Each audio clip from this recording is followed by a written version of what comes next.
A conservative MP made comments about how he would like to see abortion being illegal and how he would like to roll back marriage equality, getting rid of gay rights.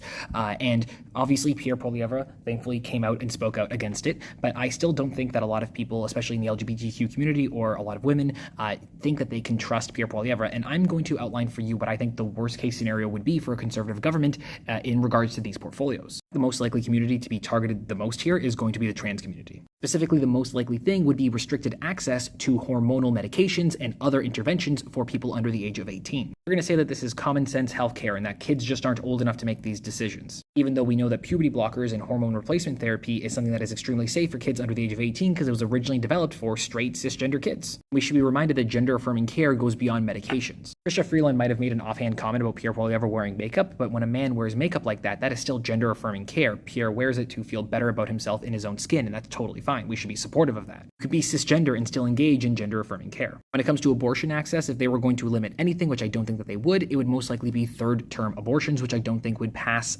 legally speaking. I think that the Supreme Court would overturn any form of ban like that. Once again, they would call this common sense. I think that it's something that a lot of average older Canadians would agree with. It doesn't make it right. And lastly, for the gay community, if he was going to target anything, it would most likely have to do with adoption, but I highly, highly doubt that they go after that. It is extremely unlikely to me that he would even try to take that stance. The only other attack that we might see on the LGBTQ plus community is attacks on trans people in sports, which is something that we've already seen take hold in the United States, and he might once again, common sense conservative, blah, blah, blah, play it off like that, and I think that you would see a lot of people in the older age ranges, Gen X, and some older millennials, and of course boomers, who would see it as being a common sense thing. You have to remember that a lot of the times when it comes to situations like this, whether it's about abortion, whether it's about LGBTQ rights, whether it's about trans kids or trans people in sports, a lot of the older people in our society who would see this as being a common sense thing, even if they don't vote conservative, a lot of them see it that way because they don't have the information and they don't have the education to understand it differently. So if Pierre Poilievre becomes prime minister, we're not going to stop this by stopping him from being PM. We're going to stop this by having conversations with our families, conversations with our parents, and informing them and showing them